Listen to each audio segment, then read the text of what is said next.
BC SC ST JAC ఆధ్వర్యంలో జరుగుతున్న నల్గొండ జిల్లా ధర్మయుద్ధ సభకి సభాధ్యక్ష వర్గం వినోదెండు రాఘవేంద్ర గారికి, వేదిక మీద హాజరైనటువంటి ముఖ్య అతిథి పాత్రలో వచ్చిన బాలగోని బాలరాజు గౌడ్ గారికి, ముఖ్య వక్తగా వచ్చేసినటువంటి ప్రొఫెసర్ నాగం కుమారస్వామి గారికి, మరొక ముఖ్య వక్తగా వచ్చిన తెలంగాణ విఠల్ గారికి, అంబాల నారాయణ గారికి, ఐలి వెంకన్న గారికి, దుర్గయ్య గారికి, ఇంకా వేదిక మీద ఉన్నటువంటి చాలామంది నాయకులు, ఖమ్మం జిల్లా నుంచి వచ్చిన వీరబ్రహ్మం గారి వారసత్వంగా వచ్చిన రాంబాబు గారికి, ఎలికట్టి విజయ్ గారికి, ఈ కార్యక్రమం మొత్తాన్ని బీసీఎస్సీ ఎస్టీ జేఏసీగా కొద్ది రీసౌండ్ తగ్గాము.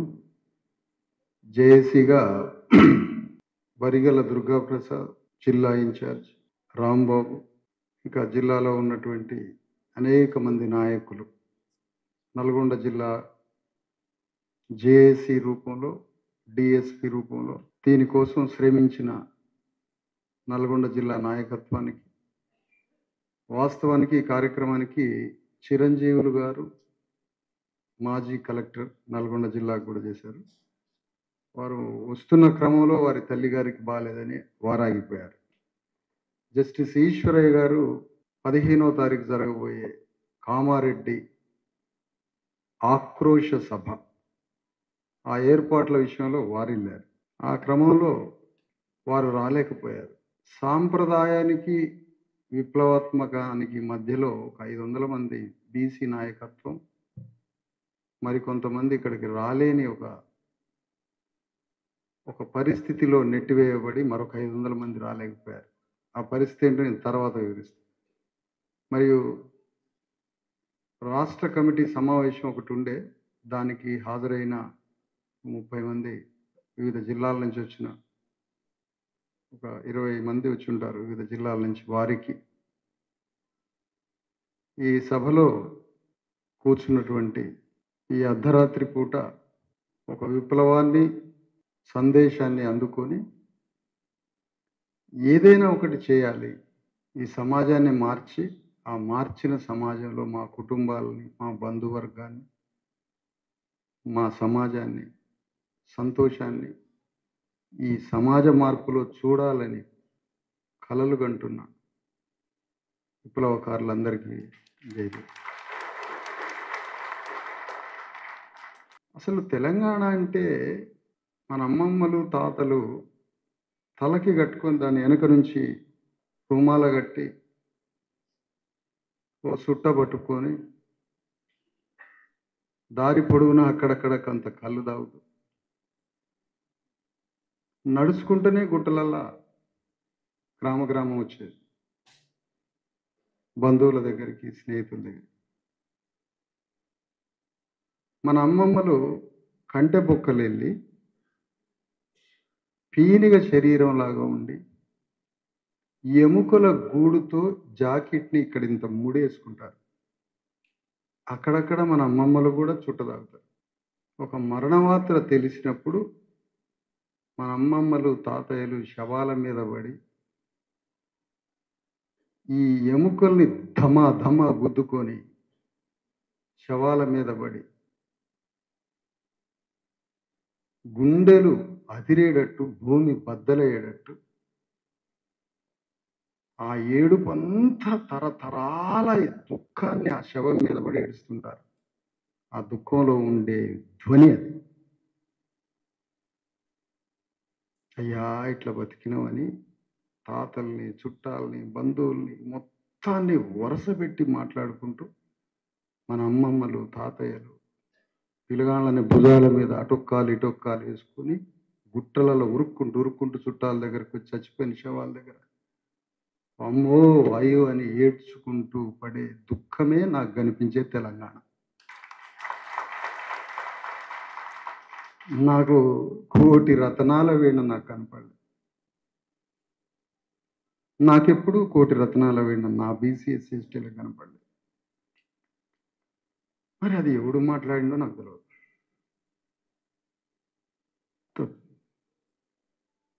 మనకి కళ్ళకు కనిపించేదంతా అబద్ధం.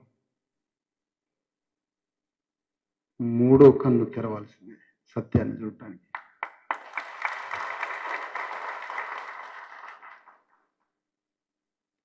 నల్గొండ జిల్లా విప్లవాలకెళ్ళ కూడా నాకు తెలియదు.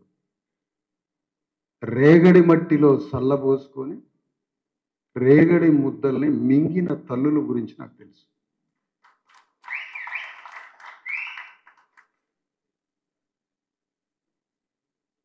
నడుముకి ఆకలి అయితంటే తాళ్ళు బిగించి ఆకలి కాకుండా చేయడం తెలుసు నాకు.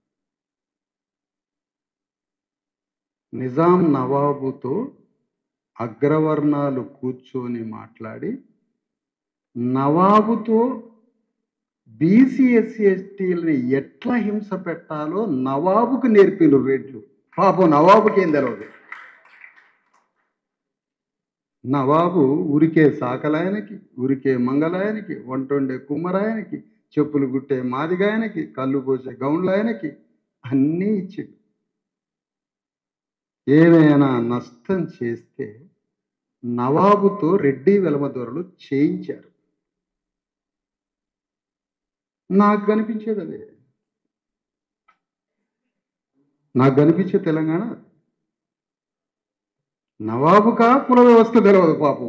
ఆయన ఎక్కడో పైనుంచి వచ్చి ఇక్కడ ఇది అణగారిన వర్గాలు ఉంటారని వాళ్ళని కాలు కింద వేసి నలపాలని నవాబుకి ఏం తెలుసు? వీడు నేర్పండి. వీడికి 2000 సంవత్సరాల నుంచి నేను నలపడం తెలుసు. ఆయన వచ్చింది మొన్న. ఎవడికి నేర్పాలి ఇప్పుడు? అందుకనే ఈ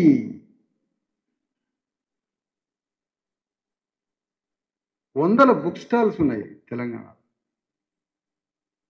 వందల పుస్తకాల షాపులు ఉన్నాయి. ఒక్క పుస్తకం షాపులో తమిళనాడు ముఖ్యమంత్రి కరుణానిధి కవిత్వం దొరకలే. ఏం కుట్రయా? ఒక్క పుస్తకాల షాపులో కరుణానిధి కవిత్వం దొరకలే. మన ప్రజల పట్ల కన్నీరు గార్చిన కరుణరథం నాయి బ్రాహ్మణ కులంలో పుట్టిన కరుణానిధి కవిత్వం ఒక్క పుస్తకాల షాపులో ఎందుకు దొరకలేదంటే తెలంగాణ గడ్డ మీద తమిళనాడులాగా రిజర్వేషన్ల ఉద్యమం ప్రారంభమైతే గ్రామంలో నా వాటా ఎంత అని మనందరం అడుగుతామని కరుణానిధి కవిత్వం రాకుండా చేశారు. శ్రీశ్రీ కవిత్వం మాత్రం పుస్తకాల వరద. తాజ్మహల్ కట్టడానికి రాళ్ళెత్తిన కూలీలు ఎవరో అట, ఒడిరోళ్ళని మాత్రం చెప్పడట. ఆయన ఒడిరోళ్ళని చెప్తే ఒడిరోళ్ళంతా కలిసి బయలుదేరు. సరే, ఏదైతే ఏంది, కరుణానిధి కవిత్వం శ్రీశ్రీకి తెలుసు అని ఎక్కడా ప్రస్తావించలేకపోయా. మనకు కావాల్సింది ఏంటయ్యా? మనకేం కావాలా? ఒకడు సత్యాన్ని చంపడానికి భుజం మీద గొడ్డలు పెట్టుకొని తిరుగుతున్నాడు. భారతదేశం నుంచి సత్యాన్ని ఖాళీ చేయాలట. సత్యం అనేదే ఉండకూడదు. అబద్ధంతో దేశాన్ని, భారతదేశాన్ని పరిపాలించాలి. సత్యాన్ని చంపేయాలి.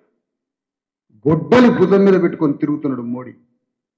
అబద్ధంతో ప్రపంచాన్ని కట్టాలని. మన భారతదేశంలో అబద్ధంతో రాష్ట్రాన్ని పరిపాలించాలని రేవంత్ రెడ్డి తిరుగుతున్నాడు. వాడు సత్యాన్ని చంపాలి. దీన్ని ఢీ కొట్టడానికి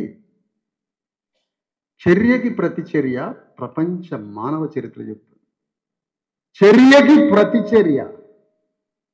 చర్య చేసినవా ప్రతిచర్య ఉండాల్సిందే. అడవిలో ప్రతి జంతువు మీదికి మరో జంతువు దాడి చేస్తుంది. మానవ లోకంలో మాత్రం మన మీద 2500 సంవత్సరాల నుంచి దాడి చేసినా ప్రతిచర్య లేదు మన నుంచి. కుక్క మీద రాయేస్తే తిరగబడిద్దట, కోతి మీద వేయక ముందే తిరగబడిద్దట. బీసీ ఎస్సీ ఎస్టీల మీద గుండెల మీద కాలుతో నారాయణపురం జమీందారు ఈడ గుద్దుతాడు. ఏమిరా తాడి చెట్టుకి ఏం కట్టినవరా నువ్వు?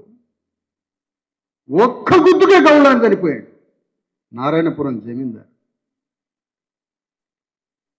ఎవరి మీద పగ తీర్చుకోవాలి ఇప్పుడు?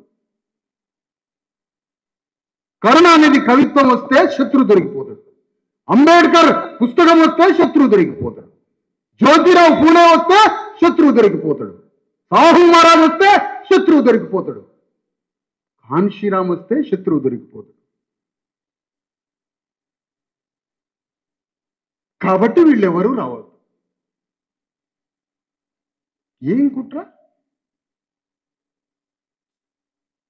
ఏంటి మన జీవితానికి అర్థం ఏంటయ్యా? మన జీవితానికి ఏ పాడుపడే శరీరానికి ఏందంటారు ఇదంతా?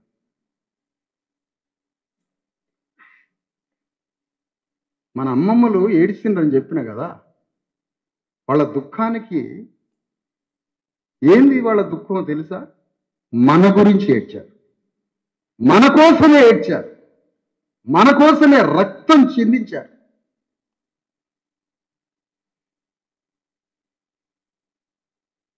మనం తెలంగాణ గడ్డ మీద దేశంలో నా వాటా ఎంత? 90% ప్రజలకి భారతదేశ సంపద, తెలంగాణ సంపద 90% బీసీ ఎస్సీ ఎస్టీ మత మైనారిటీలకి అందరికీ కలిపి 90% ప్రజలకి 90% వాటా జరగడమే అసలైన యుద్ధం. అదే మనం చేయబోయేది.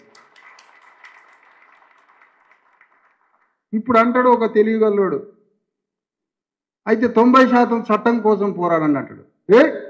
చట్టం వద్దురా బాబు. రేవంత్ రెడ్డి చేసే ప్రతి పనిలో మంత్రి మండలి విస్తరిస్తావా, కాంట్రాక్ట్లు ఇస్తావా, స్కూల్ తెరుస్తావా, ఏ పని చేసినా అందులో 90% మాకు కావాలి.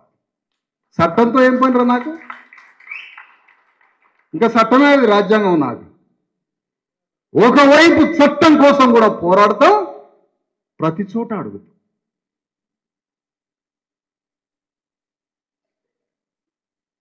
ఒక పెద్ద విషయాన్ని మీ ముందుంచబోతున్నాను ఈరోజు.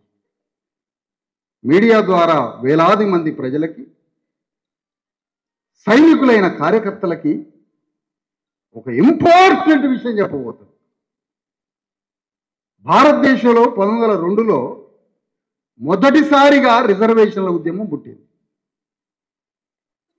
కొల్హాపూర్ రాజు సాహు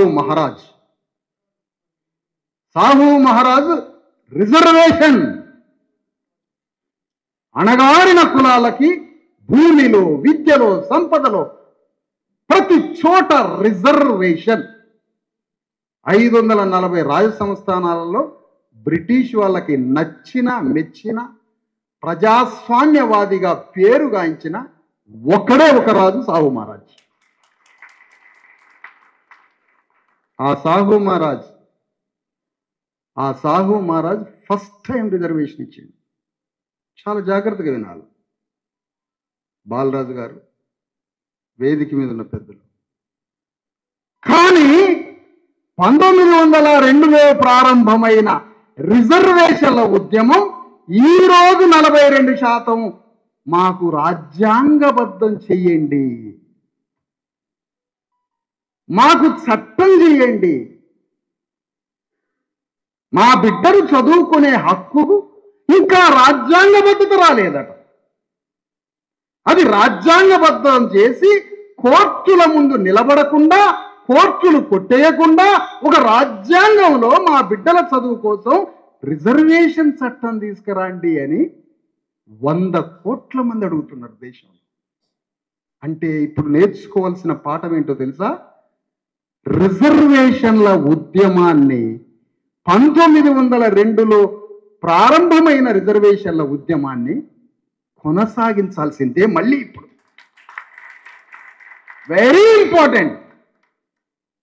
ఎందుకు? రిజర్వేషన్ల ఉద్యమం ప్రారంభమైన ఈ రోజుకి రాజ్యాంగబద్ధత లేదు. షెడ్యూల్ కులాలకి వారి జనాభాకి తగ్గ రిజర్వేషన్ లేదు. రిజర్వేషన్ ఉన్నది అమలు కావడం లేదు. రిజర్వేషన్ ఉన్నది అమలు కావడం లేదు. ఎక్కడ అమలు కావడం లేదు రిజర్వేషన్? బీసీలకు రావాల్సింది రాలేదు, ఎస్టీలకు రావాల్సింది రాలేదు, వచ్చిన రిజర్వేషన్ అమలు కాలే. కాబట్టి రిజర్వేషన్ల ఉద్యమం కొనసాగాలి. రాజ్యాధికార ఉద్యమం సాహు మహారాజు నుంచి ప్రారంభం. అది ఇప్పటికీ కాన్షీరాం ద్వారా కూడా కళ నెరవేరలేదు.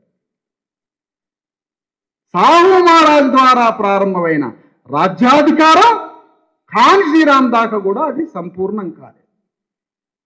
ఈ దేశం ఇప్పుడు నేర్చుకోవాల్సిన పాఠం ఏంటంటే, రిజర్వేషన్లను వదిలిపెట్టి పూర్తిగా రాజ్యాధికారం అని ప్రయాణం చేసినా అది విఫలమైపోయింది. రిజర్వేషన్ల ఉద్యమం అది సంపూర్ణం కాలేదు. రెండింటి నడుమ భారతదేశంలో ఉన్న 100 కోట్ల మంది బీసీ ఎస్సీ ఎస్టీలు రాజ్యాధికారం లేదు, రిజర్వేషన్ లేదు. రెండింటి మధ్య జీవోత్సవమే మిగిలిపోయారు. పోనీ రిజర్వేషన్ పొందినోడికి కృతజ్ఞత చెల్లించే ఉద్యమం చేస్తున్నాడా? రిజర్వేషన్లో పండు తిన్నోడంటే రిజర్వేషన్ల పోరాటం వీడికి తెలవకుండానే రిజర్వేషన్ వచ్చింది కాబట్టి అతడు పోరాటంలో లేడు. మరి ఇప్పుడు ఏం చేయాలి? ఈ దేశంలో 100 కోట్ల మంది బీసీ ఎస్సీ ఎస్టీలు, తెలంగాణలో ఉన్న 300 కోట్ల మంది బీసీ ఎస్సీ ఎస్టీలు రిజర్వేషన్ల ఉద్యమం సంపూర్ణంగా విజయవంతం కావడానికి 90% రిజర్వేషన్లు సంపూర్ణంగా చట్టబద్ధత, నైతిక బద్ధత రెండు కావడంతో పాటు రాజ్యాధికార యుద్ధము, రిజర్వేషన్ల యుద్ధము రెండు జమిలిగా జరిగి తీరాల్సిందే. రాజ్యాధికార ఉద్యమం జరగాలి, రిజర్వేషన్ ఉద్యమం జరగాలి. ఇప్పుడు జరిగే రిజర్వేషన్ల ఉద్యమంలో మనం భాగస్వాములం అయితే చాలా జాగ్రత్తగా వినాలి. ఆనాడు ప్రజల భాగస్వామ్యం లేకుండా అంబేద్కర్ రిజర్వేషన్ ఇచ్చిండు. అది ఎట్లొచ్చిందో మనకు తెలియదు. కానీ ఈనాడు ఈ రిజర్వేషన్ల పోరాటంలో మనందరం భాగస్వాములమై రిజర్వేషన్లు సాధిస్తే ఆ జ్ఞానంతో రాజ్యాధికారం కూడా వచ్చేసింది. మనకి నిన్ను ఇంట్లో కూర్చోబెట్టి అంబేద్కర్ లండన్ పోయి వాదించి నీకు రిజర్వేషన్ ఇచ్చింది.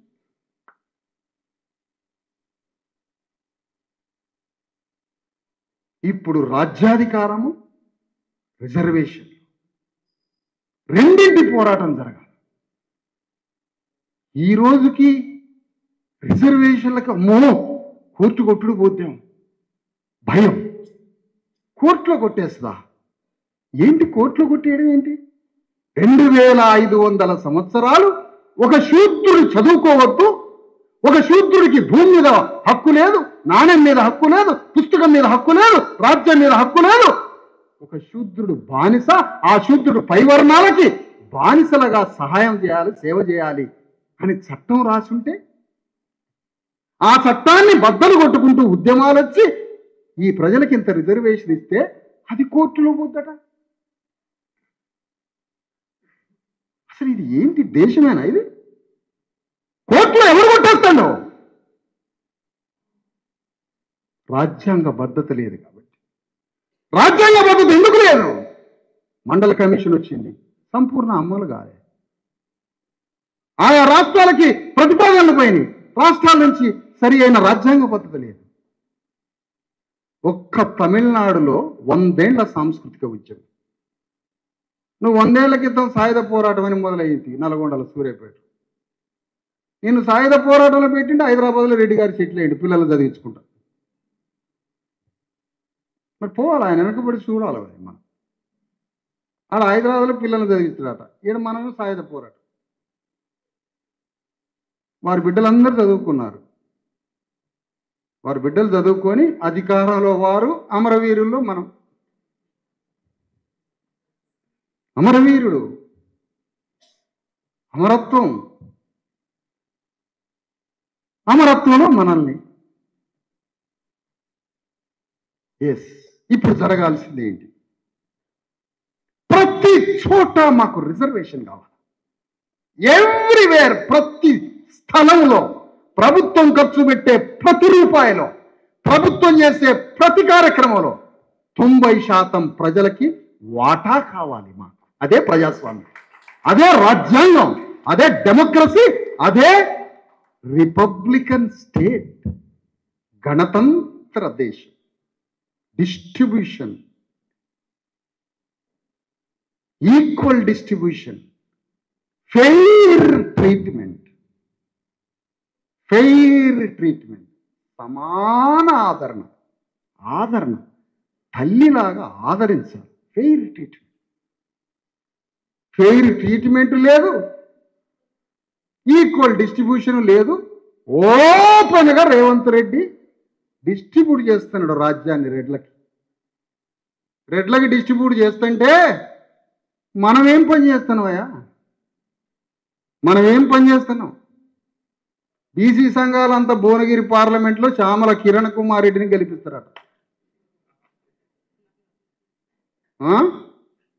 బీహార్లో అయితే సోడా పగలగొట్టి పొడిచెట్టోడు. బీహార్లో అయితే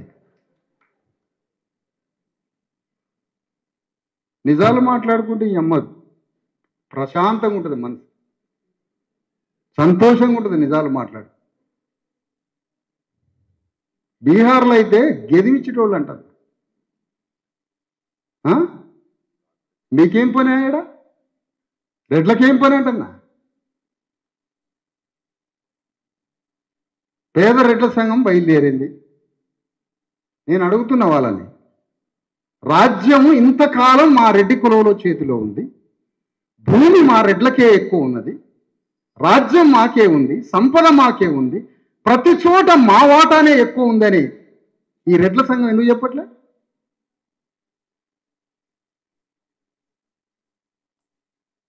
రెండు 2500 సంవత్సరాలు గుండెల మీద పెట్టి కాలు పెట్టి లంజా కొడకాన్ని తంతే నేను ఎవడికి చెప్పుకోలే. రెడ్ల వాటా మొత్తం వేసుకొని పోతారంటే డీజీపీ కంప్లైంట్ చేస్తారు మన మీద. రెడ్లే కాదు, వెలమ, రెడ్డి, కమ్మ, కరణం, ఖమ్మం జిల్లా పోతే కమ్మ. ఆడ ప్రతిచర్య కూడా లేదట పాపం. ఎందుకంటే అసలు వారి చర్య దైవం. వారు ఏది చేసినా మా కోసం, వారు మమ్మల్ని చంపినా మా కోసం, అయ్యగారు ఏది చేసినా మా కోసం. ఇంకా ప్రతిచర్య. నిన్ను కొట్టిన సంగతే నీకు అనెస్థీషియా ఇంజెక్షన్ ఇచ్చాయి. నేను కొట్టిన సంగతే తెలవకపోతే నీ ప్రతిచర్య ఆడదొచ్చింది. న్యూటన్కే వ్యతిరేకం అన్నట్టు, న్యూటన్ సూత్రానికే వ్యతిరేకం. ప్రతిచర్యలు కావాలంటే నీకు తెలవాల దెబ్బ తగిలినట్టు. ఖమ్మం జిల్లాలో ప్రతిచర్య ఉండదు, ఎందుకంటే వాళ్ళు కొట్టింది కూడా తెలియదు వారికి. ఎందుకంటే మొద్దుబారిపోయింది శరీరం. ఈ ఆపరేషన్లు చలి వేసినప్పుడు మత్తు ఇచ్చినాక అప్పటిదాకా మొద్దుబారి ఉంటుంది బాడీ అంతా. అట్లా అన్నమాట. రెడ్డి వెలమ కమ్మ చేతిలో రాజ్యం ఉంది, సంపద ఉంది, భూమి ఉంది. మరి వారి దగ్గర ఉంటే మీకేంటి నష్టం? మేము చచ్చిపోతున్నాం. భూమి లేక, తిండి లేక, ఆరోగ్యం లేక, చదువు లేక, పౌష్టిక ఆహారం లేక ప్రతిరోజు మాకు మరణ వార్తలే. మా చుట్టాలు చచ్చిపోయిండు. ఎట్లా చచ్చిపోయిండు? తిండి లేక కాదు, పౌష్టిక ఆహారం లేక. అసలు మాకు జీవితం అంటే ప్రేమించడం కూడా తెలియదు. మాకు జీవితాన్ని ప్రేమించడం తెలియదు. మాకు జీవితం అంటే ప్రేమించడం తెలియదు. జీవితాన్ని ప్రేమించడం తెలియని అమాయకులం కాబట్టే మాలో అమరవీరుల్ని సృష్టించారా మీరు? మాకు లైఫ్ అంటే ఏంటో తెలియదు. మరణం అంటే ఆహ్వానం పలుకుతాం, గొడవలంటే గుండెలు బాదుకొని తలుపులు తీసి వస్తాం బయటికి. గొడవలంటే వాడు తలుపులు వేసుకుంటాడు లోపలికి పోయి, మేము తలుపులు తీస్తాం. ఆ ముడి సరుకుని వాడి తెలంగాణని అమరవీరుల ఫ్యాక్టరీగా మార్చి గడ్డ మీద మొత్తం సంపి పారేశారు. దొడ్డి కొమరయ్య అమరవీరుడా? బలి పశువు దొడ్డి కొమరయ్య. రాండిరా, ఎవడు వాదిస్తాడు నా దగ్గరికి? బలి పశువు, బలి తీసుకున్నారు మీరు. దేనికి ముద్రేస్తారు మా మీద అమరవీరుడని? ఇంకోటి చావడానిక? కొల్హాపూర్ రాజు సాహు మహారాజ్, కుంభీ కులస్, శివాజీ వారసుడు, ఒక బీసీ జ్యోతిరావు ఫూలే ఊరు బయట ఉన్న దళితులట, ఊరు బయట ఉన్న ఒక దళితులట ఒకనాడు ఈ దేశాన్ని పరిపాలించిన మహారాజు అని చెప్పిండ్రా మాకు జ్యోతిరావు ఫూలే.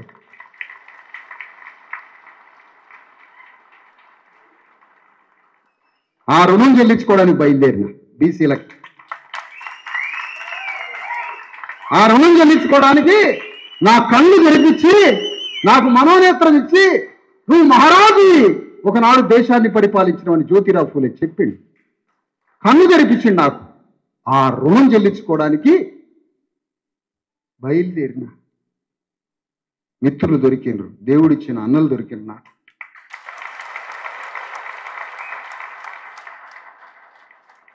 వాళ్ళతో బయలుదేరిన సాహు మహారాజ్ ఒక అంటరాని మాదిగవాడికి హోటల్ పెట్టించి హుకుం జారీ చేసిండట. అరే అగ్రవర్ణాల మిత్రులారా, మీరు పోయి అంటరానివాడి హోటల్కి పోయి అన్నం తినండి అన్నాడట.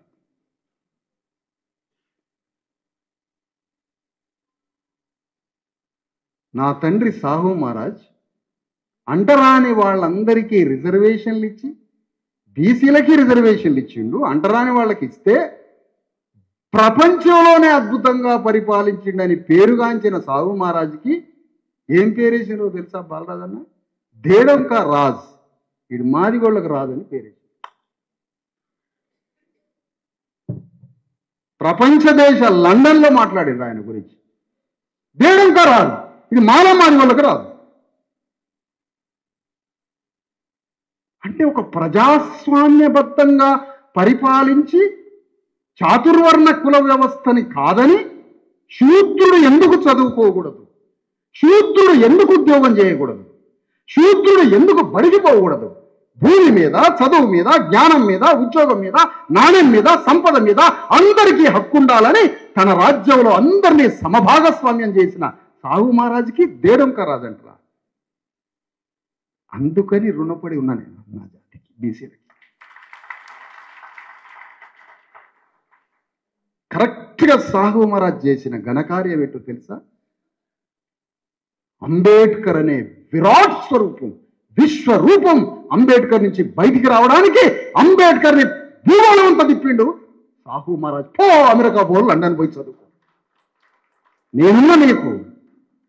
ఒకే ఒక్క రాజు వచ్చి అంబేద్కర్ని చదివించి అఖండ జ్యోతి అయిపోయాడు ఈరోజు అంబేద్కర్, మరణం లేని. అదిగో అంబేద్కర్ని చదివించిన సాహు మహారాజ్ ఒక బీసీ. అందుకని వాళ్ళకు రుణం చెల్లించుకోవడానికి బయలుదేరి సార్.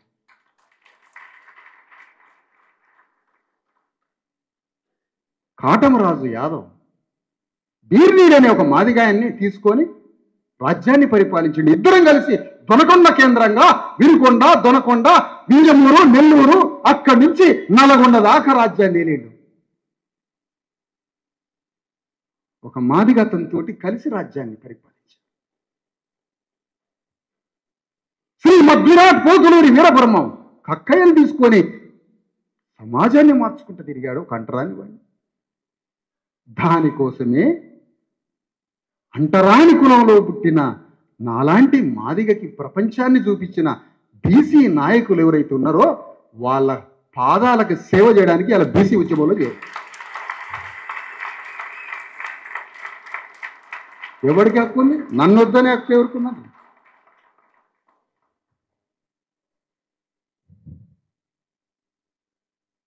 బీసీలం పోరాటంలోకి లాగితే అవును, ఊరికి దూరంగా నెట్టివేయబడలేదు. అట్లాని ఊళ్ళో అన్ని అధికారాలు ఇవ్వలేదు. ఎటు కాకుండా చచ్చిండు. మరి ఏం చేద్దాం? ఎటు కాకుండా అయిపోయాడు. ఊరికి దూరంగా నెట్టితే కత్తో కర్ర తీసుకొని ఎదురు తిరిగేటోడు అట్లా లేకపోయా. అట్లాని ఊళ్ళో ఉంచి అన్ని అధికారాలు ఇచ్చిందంటే అట్లా లేకపోయా. ఇది బానిస కాదా, మనిషి కాదా? మధ్యతరగతి వర్గంలో విప్లవం రాదని ఏనాడో చెప్పారు మహనీయులు. కానీ విప్లవాన్ని సృష్టించాలి. విప్లవాన్ని సృష్టించాలంటే తన మీద జరుగుతున్న చర్యని వివరించాలి. తన మీద జరిగిన చర్యని వివరిస్తే ఆ చర్య తనలోకి పోయి అతనిలో ప్రతిచర్య జ్వాల, విప్లవ సామర్థ్యం తయారవుద్ది మనిషి. ప్రతిచర్య చెప్పాలి. ఆ ప్రతిచర్యని వివరించి బీసీలను కూడా ఈ ఉద్యమంలోకి తీసుకొచ్చి 42 కాగితాలు పంపారు. 42 కాగితాలు. వీడికి 42 నంబరు. మళ్ళా ఏది రేవంత్ రెడ్డి 42 అట. 50 అయ్యావా బీసీలకి? 50 కాదా ఇవ్వాల్సింది? 56% ఉన్న వాళ్ళకి 42. అందులోకి దళిత క్రైస్తవులు ముస్లింలు కొన్ని పోతే ఏం మిగిలింది? 50% రిజర్వేషన్స్ కావాలి బీసీలకి. ఎస్సీలకి 20% రిజర్వేషన్, ఎస్టీలకి 10% రిజర్వేషన్, రిలీజియన్ మైనారిటీస్ ముస్లింలైనా క్రైస్తవులైనా సిక్కులైనా వాళ్ళందరూ కలిపి 10% రిజర్వేషన్, 90% రిజర్వేషన్ల డిస్ట్రిబ్యూషన్ కోసం భారతదేశ వ్యాప్తంగా ఉద్యమానికి ప్రయాణం అవుతున్నాం అని చెప్తున్నాను. దేశానికి పోతారా మీరు? ఇప్పుడు తెలుగులో అడుగుతున్నాను, దేశానికి పోతారా? మావోయిస్టు పార్టీ మొత్తాన్ని దేశాన్ని విస్తరించిన దానికేమో ఊరుకోని మమ్మల్ని పట్టుకొని పోయిర్రు. ఈ మావోయిస్టు పార్టీకి రక్తం గార్చి సమాధులై అమరవీరులవై మమ్మల్ని చంపి మీ మావోయిస్టు పార్టీ దేశమంతా విస్తరిస్తుంది. దానికేం పరిపశువులం కావాలి మేము? కేసీఆర్ తెలంగాణని 10 ఏళ్ళు పరిపాలించి భారతదేశం మొత్తాన్ని పరిపాలించడానికి తెలంగాణలో బీసీ ఎస్సీ ఎస్టీ చదువుకున్న పోరగాళ్ళనట 5 లక్షల మందిని తిప్పాలనుకున్నాడట దేశం అంతా. ఈయన ప్రధానమంత్రి కావడానికి, నీవు ప్రధానమంత్రి కావడానికి 4-5 లక్షల మందిని తిప్పడానికి తిరుగుతావు. ఆయన మావోయిస్టు పార్టీకి మేము బలి కావాలి. మా రిజర్వేషన్ల కోసం తెలంగాణ నుంచి బయలుదేరుతాం భారతదేశం అంతా. ఎందుకంటే మాకు పక్కన సాహు మహారాజుని మాకు తెలవనీయలేదు, పక్కన తమిళనాడులో జరిగిన 100 ఏళ్ల రిజర్వేషన్ల ఉద్యమం మాకు తెలవనీయలేదు. ఇన్నాళ్ల తర్వాత అక్కడ 1902లో రిజర్వేషన్, అదే 1900 సంవత్సరంలో తమిళనాడులో ఉద్యమం, మాకు సాయుధ పోరాటం అమరవీరులు. ఇది ఎక్కడ లేదే, ఏ తమిళనాడులో లేదే, ఇది ఏ మహారాష్ట్రలో లేదే ఈ అమరవీరులు. మాకెందుకు పట్టింది ఈ గతి అంటన్నా? మాకెందుకు పట్టింది ఈ గతి? ఉద్యమం కావాల్సింది. నీకు హిందూ రాజ్యం కావాలన్నా, నీకు హిందూ రాజ్యం కావాలన్నా 90% ప్రజలకి రిజర్వేషన్ కావాలన్నా అని అడిగితే రిజర్వేషన్సే కావాలని దేశమంతా మొత్తుకునే విప్లవాన్ని సృష్టించాలి.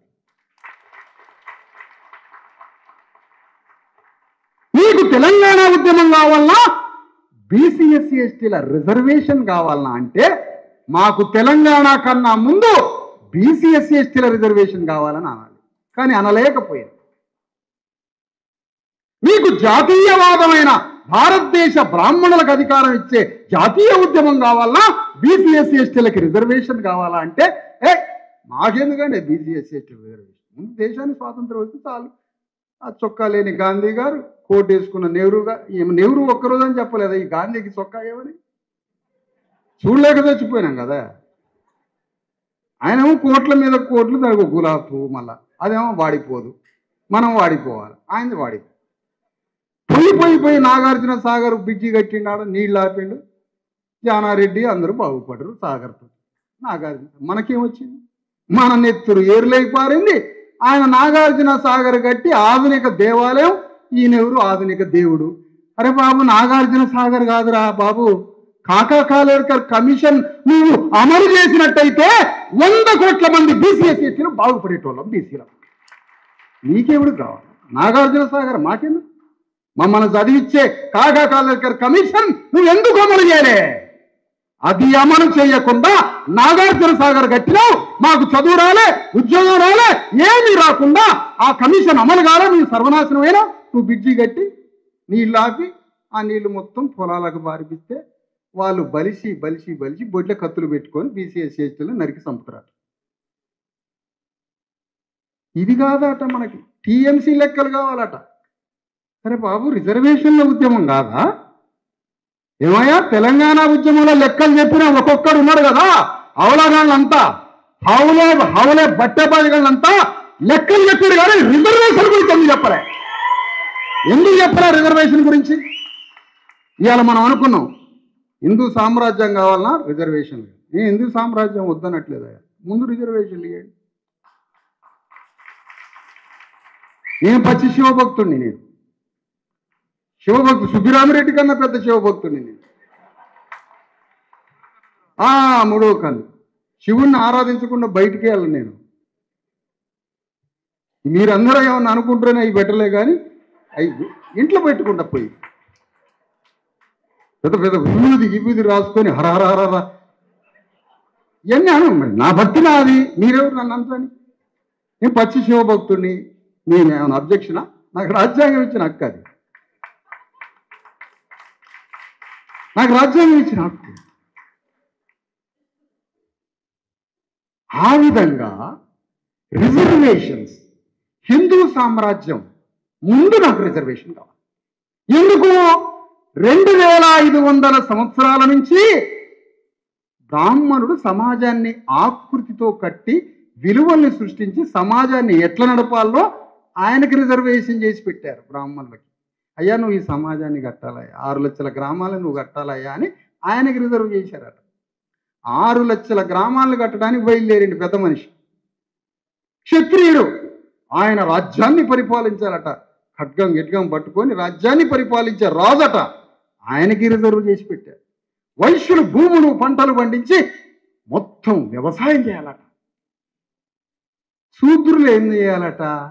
ఆ ముగ్గురికి సేవ చేయాలట. మరి మాకేం రిజర్వ్ చేసినావు? బానిస చాకిరి రిజర్వ్ చేసి. నువ్వేం రిజర్వ్ చేసుకున్నావు? భూమిని, రాజ్యాన్ని, సంపదని, సర్వం మొత్తాన్ని నువ్వు రిజర్వ్ చేసుకొని నీకు చాకరీ చేయడానికి. శూద్రుడు చదువుకోవద్దు. ఎక్కడ కొట్టిండు గుడ్డలతో దెబ్బ? చదువుకుంటే మనసు వికసించి సత్యాన్ని తెలుసుకుంటాడేమో, శత్రువుని గుర్తుపడతాడు. కాబట్టి వీడు బానిస చాకిరీ చేయాలి. అందుకనే జ్యోతిరావు ఫూలే ఒకవైపు స్వాతంత్ర ఉద్యమం జరుగుతుంటే జ్యోతిరావు ఫూలే స్వాతంత్ర ఉద్యమం ద్వారా వచ్చే స్వాతంత్రం ఎవరికి అని అన్నాడు.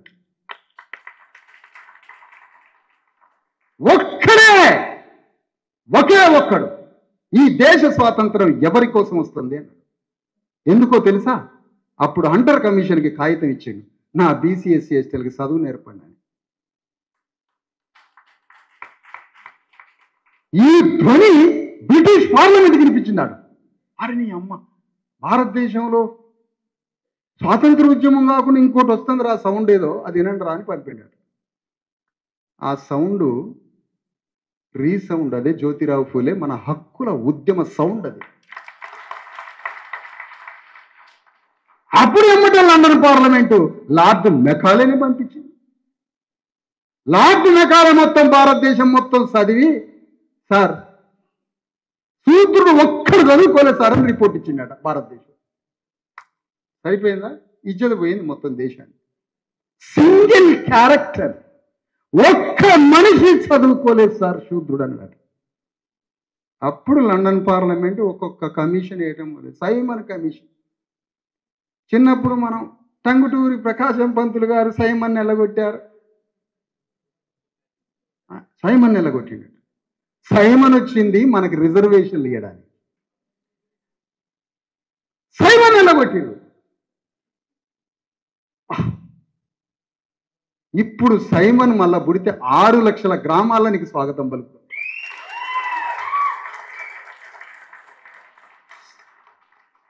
కానీ ఆల్రెడీ ఒక మనిషి పలికిండు స్వాగతం. భారతదేశంలో ఉన్న స్వాతంత్ర ఉద్యమ నాయకులంతా సైమన్ గోబ్యాక్ కంటే సైమన్ వెల్కమ్ అనే ఒక్క అంబేద్కర్ ఒక్కడే పిలిచిండు సైమన్. మింటో మార్లే సంస్కరణలు, చెమ్స్ఫర్డ్ సంస్కరణలు, మొత్తం రిఫార్మ్స్ అడ్మినిస్ట్రేషన్లో బయలుదేరి డెమోక్రాటిక్ గా పరిపాలించండి అని బ్రిటిష్ గవర్నమెంట్ ప్రజలకి భాగస్వామ్యాన్ని ఇవ్వడం మొదలుపెట్టింది జ్యోతిరావు ఫూలేతో. అలాంటి జ్యోతిరావు ఫూలే అక్కడ బయలుదేరి దేశంలో ఉన్న శూద్రులని తెలంగాణ పద్మశాలీలు ఈ సాయుధ పోరాటాలన్నీ వదిలిపెట్టి మహారాష్ట్ర పోయి ఏం చేసిర్రు? ఈడ ఉన్నట్టయితే పద్మశాల అయినా సాయుధ పోరాటంలో తెచ్చేటోడు.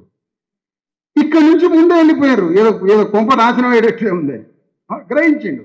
ఈ నుంచి పద్మశాలీలు పూనా పోయి జ్యోతిరావు ఫూలే ఇంటికాడ ఇండ్లేసుకొని బట్టలు అమ్ముకుంటూ జ్యోతిరావు ఫూలే ఉద్యమానికి పైసలు సాయం చేసిర్రు పద్మశాలి.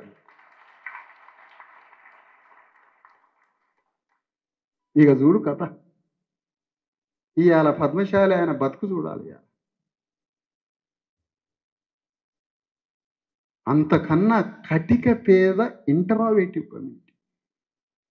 అన్నం లేక నెల రోజులు తిండి తినకుండా ఉరి పెట్టుకొని చస్తాడు. ఈ నెల రోజులు తనకు బూలేదన్న సంగతి పక్కింటోడు కూడా చెప్పాడు.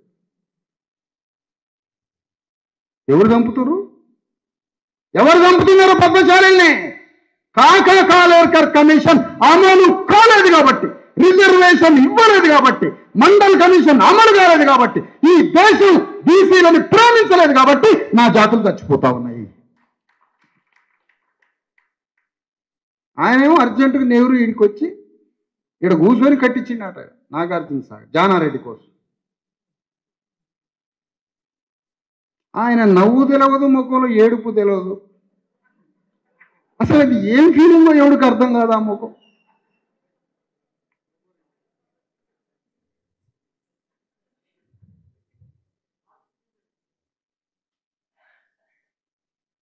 ఆడ నెహ్రూ కూర్చొని మహబూబ్ నగర్లో మేక మాంసం బాగుంటుందట. ఎందుకు అంటే ఆ మేకలు గుట్టలు ఎక్కుతాయట దిగుతాయట, గుట్టలు ఎక్కుతాయట దిగుతాయట. ఈ ఎక్సర్సైజ్లో దాని మాంసం విపరీతంగా రుచి ఉంటుందని హైదరాబాద్ వచ్చి ఆ మేక బిర్యానీలు తినటం నెహ్రూ ఈ నాగార్జున సాగర్ కట్టించి మా నెత్తి మీద శని అయి కూర్చుంది. ఇప్పుడు కదా అది ఖమ్మం జిల్లా సరాసరి పోతాడు శీలం సిద్ధారెడ్డి గారు ఒక కాలువ. అది ఎందుకు కమ్మరుకోదు. ఆడ కమ్మారెడ్డి ఈడ రేట్ల కోసం సాగర్, నాగార్జున సాగర్ బహుళార్థక ప్రాజెక్ట్ కట్టింది ఎవరు? ఎవరు నెత్తురన్న జిందిందా సాగర్ కట్టడానికి? అవతల మాచర్ల, పిడుగురాళ్ళ, ఆ కింద ఊర్లు, అక్కడ నుంచి నెల్లూరు నుంచి బయలుదేరింది సాగర్ కట్టడానికి. హైదరాబాద్ నుంచి మహబూబ్ నగర్లో పోయి నెత్తురు చిందించి సాగర్ కడితే సాగర్ కింద మాకు 1 ఎకరం భూమి లేదు. ఎవరి కోసం కట్టినాం? అది ఎవరి కోసం కట్టినాం? ఇక్కడ మీరు గ్రహించాల్సింది ఏంటంటే తెలంగాణ ఉద్యమమా కావాల్సింది రిజర్వేషన్ అంటే మాకు తెలంగాణనే కావాలన్నారు. మరి ఇప్పుడు కేసీఆర్ దగ్గరికి వద్దాం. మండల్ కమిషన్ అమలులో నువ్వు పాల్గొనలే, కానీ తెలంగాణ ఉద్యమం ఎత్తుకుంది. మండల్ కమిషన్ ఉద్యమం బీసీల కోసం మొదటిసారి అమలైనటువంటి కమిషన్. మాకేం లేదుగా అవకాశం, మాకేం లేదు. తాడి చెట్టు ఎక్కాలి, దిగాలి, బట్టనేయాలి, చేపలు పట్టాలి, ప్రకృతితో ఢీకొనే అడ్వెంచర్ సాహసం చేసుకుంటూ సాహసంలోనే ఊపిరి తీసుకుంటూ రోజు ప్రకృతితో ఢీకొని ప్రకృతిని మలిచి తొలిచి దాన్ని ఒక ఆహారంగా జీవితంగా మార్చి మానవాళికి ఇస్తూ ఉంటుంది శూద్రజాతి. వానికి చదువు లేదు.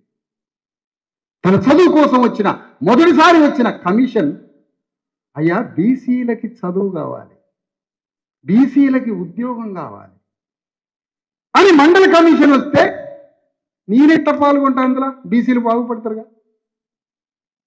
అని కేసీఆర్ పాల్గొనలే. మండల్ కమిషన్ అమలులో అమలు చేయమని దేశమంతా గొడవ పడతాడు, సిపిఎం కూడా పాల్గొనలే. మండల్ కమిషన్ వద్దు. ఇక చూడు, పుచ్చలపల్లి సుందరయ్య ఎర్ర జెండా సచ్చినప్పుడు సిపిఎం జెండా కప్పాలి మా మీద. పిచ్చి పట్టే మన అయ్యలకి తాతలకి పిచ్చి పట్టింది. సచ్చినప్పుడు నా మీద ఎర్ర కూడా కప్పాలి. ఇది చెప్పి సత్తాడ మన అయ్య.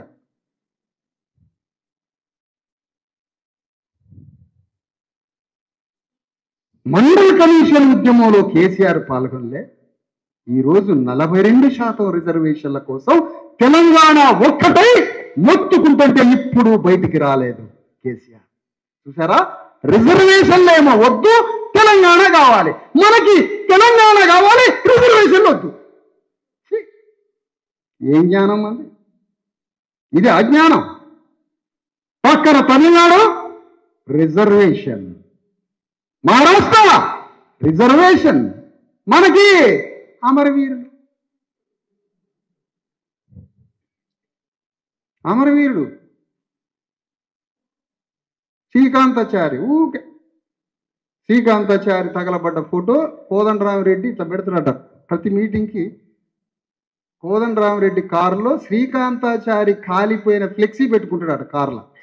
ఇక అక్కడ కారు ఆగంగానే అది గట్టు అది గట్టు అంటాడట. ఎందుకు? ఇంకోటి కావాలిగా. ఆ ఫ్లెక్సీ మంటలల్లో కాలే ఫ్లెక్సీ అలా కట్టిండు. అది చూసి 1200 మంది వచ్చారు.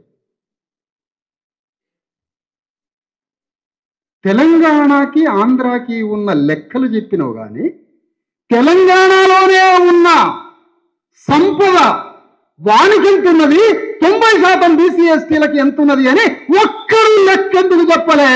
ఆ లెక్కలు తీయడానికి వచ్చింది బీసీ ఎస్సీ ఎస్టీ ఉద్యమం. అది చెప్పరా? ఈ లెక్కలు చెప్పే హౌలగాళ్ళు ఈ లెక్కలు చెప్పరా అంటున్నా. ఎంత మోసం ఇది! నీ ఊర్లో ఉన్న దొర ఎక్కువ మోసం చేసిండా నిన్ను? ఆంధ్రలో మోసం చేసిండా? అసలు ఎక్కడ పనిచేస్తుంది మన మెదడు? తెలంగాణ రావాల్సిందే. ఎప్పుడది? నీ నాయకత్వంలో, నీ అధికారానికి వచ్చేటట్టయితే నీకు తెలంగాణ కావాలి. నీ నాయకత్వం లేనిది, నీవు రాజ్యానికి రాంది తెలంగాణ దేనికి? అది వస్తే సస్తే నువ్వు మా రిజర్వేషన్ ఉద్యమంలో పాల్గొన 9th షెడ్యూల్లో పెట్టాం బీజేపీ అంటుంది. ఎంత గట్స్ చూడండి దానికి. ఎందుకు ఆ గట్స్? 9th షెడ్యూల్లో పెట్టాం, బీసీ రిజర్వేషన్లను రాజ్యాంగంలో చేర్చాం. ఇట్టనే మీరు బజార్లో పడి తన్నుకొని సావండి, కోర్టులో కొట్టేస్తారు, మా అమ్మ మా బతికిందని సావండి. మేము పెట్టామని అంత ధైర్యంగా ఎందుకంటారంటే బీసీలలో విప్లవం రాదు కాబట్టి. తెలియంది ఏంటంటే విప్లవం సృష్టించడానికి మేము బయలుదేరి చాలాసేపు అయింది బయలుదేరి చాలాసేపు అయింది. ఓరు తెలంగాణ మొత్తం తిరుగుతాం, గుట్టలు గిట్టలు. ఆ రోజులలో తాతలు ఎట్లా నడిచారు అట్లా తిరుగుతాం. ఆడగంత కళ్ళు తాగుతాం, అన్న పోపిస్తే. తెలంగాణ మొత్తం విప్లవాన్ని సృష్టిస్తాం. మేము ఎవ్వరికీ వ్యతిరేకం కాదు. ఈక్వాలిటీ, సమానత్వం, అదే మా పోరాటం. దాని మీదనే యుద్ధం. 90% ప్రజలకి 90% రిజర్వేషన్ కావాలి.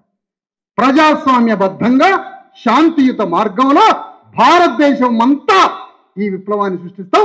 దానికి ఆదర్శంగా ముందు తెలంగాణలో నిర్మిస్తాం. ఎందుకంటే మాకు 100 ఏళ్ళు పట్టింది ఈ రిజర్వేషన్లు వచ్చేసి. ఎంత పిచ్చోళ్ళని చేశారు మమ్మల్ని చూడండి.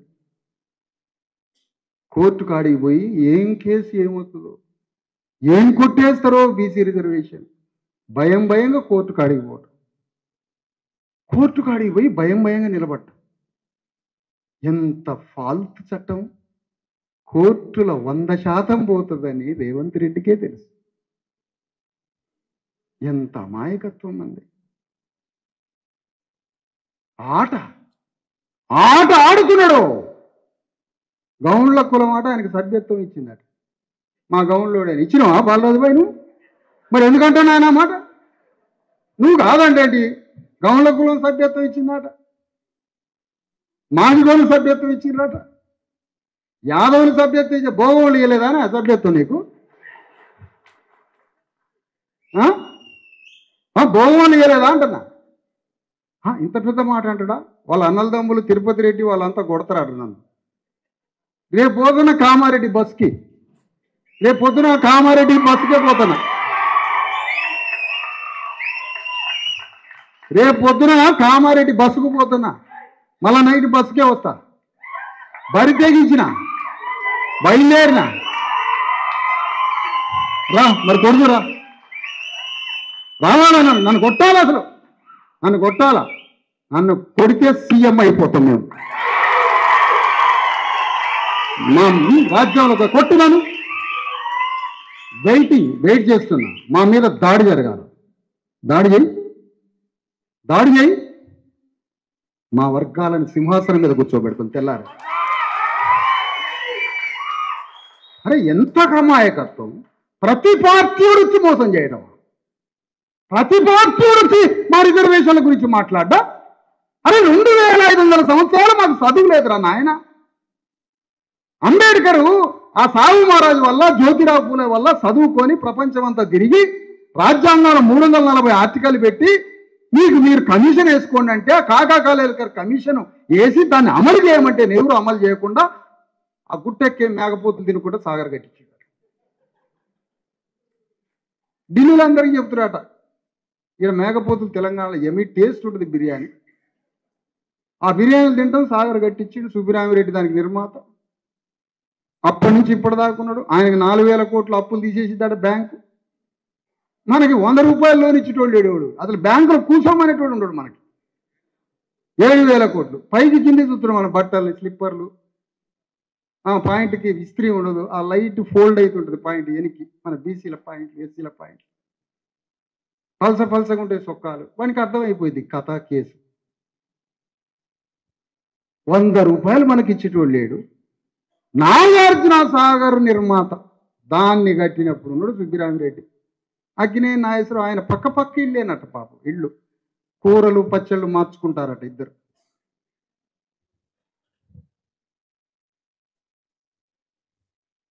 ఏమిటి ఇదంతా? వ్యవస్థని ఎవరు అర్థం చేయించాలి? భారత రాజ్యాంగాన్ని అమలు చేయడానికి, నీకోసం వచ్చినటువంటి రాజ్యాంగాన్ని అమలు చేయడానికి నువ్వు సైనికుడి కావా? కాన్స్టిట్యూషన్ ఆర్మీ లేదు కదా, అందుకనే కాన్స్టిట్యూషన్ డస్ట్రాయ్ చేసే ఆర్మీ ఉంది దేశంలో. దేశంలో రిజర్వేషన్స్ కావాలి. దేశంలో రిజర్వేషన్లు ప్రారంభమైనవి కానీ అది అసంపూర్ణంగా మిగిలిపోయింది. అది సంపూర్ణం కావాలి. అది సంపూర్ణమైతే ఆ రిజర్వేషన్లను ఎందుకు కోల్పోయామో, రిజర్వేషన్లు రావాల్సిన అగత్యం ఏంటో, రిజర్వేషన్స్ ఎందుకు ఇచ్చారో, రిజర్వేషన్స్ రాకముందు మన దుస్థితి ఏంటో, ఆ రిజర్వేషన్ ఫలితం వల్ల వచ్చే లాభం ఏంటో, మొత్తం రిజర్వేషన్ల పోరాటంలో 100 కోట్ల మందిని మునిగి తేలితే, అక్కడ ఉద్యమ రుచి తెలిస్తే మనం రాజ్యాన్ని, దేశాన్ని పరిపాలిస్తాం. అందుకనే కాన్షీరామ్ ఉద్యమానికి దొరకకపోయే రాజ్యం. బీసీ ఎస్సీ ఎస్టీలు కాన్షీరామ్ రాజ్యానికి దొరకకపోయాయి. సంపూర్ణ రిజర్వేషన్లు అమలు కాకపోయాయి. ఏం చేయాలి ఇప్పుడు? ఆవకుండా బతకకుండా అయిపోయి ఎన్ని మాట్లాడుకోవద్దా నాన్న? ఏం మాట్లాడతాను రోజు ఏంది? రేవంత్ రెడ్డి ఎవడెవడో పార్టీలు, 3 పార్టీలు చూసుకోవడం ఫోన్లో. మీ గురించి చూసుకోరా? మీ బతుకు చూసుకోరా? మీ బతుకు చూసుకోరా అంటున్నా. తెలంగాణ ఉద్యమంలో ఒక్క అనుమానం రాకుండా చేసి, ఏమాత్రం అనుమానం రాలే, తెలంగాణ రాష్ట్రం అని అతని ఆలోచనలతోటి లేపిండు. పొద్దున అతని ఆలోచనలతో పండుకోబెట్టిండు. అర్ధరాత్రి లేవకుండా మందు పోయించు.